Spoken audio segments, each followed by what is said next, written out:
In this video, I will compare Coinbase and Binance to help you find the best crypto exchange for your needs. And I will divide this video into certain areas, and I'm firstly going to talk about the platform overview, after I will talk about fees and costs, best for, and I will make a final verdict between the two. So let's not wait any longer and dive into this video. Starting off with a platform overview of Coinbase.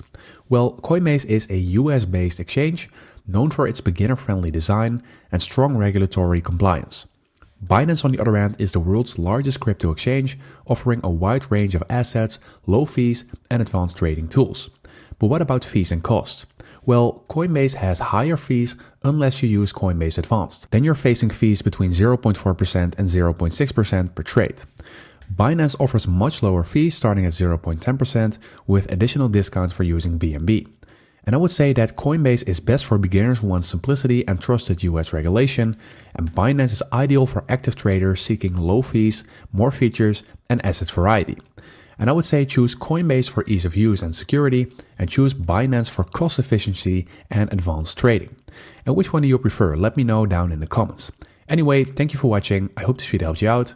Please leave a like and consider subscribing, and then I will see you in the next one.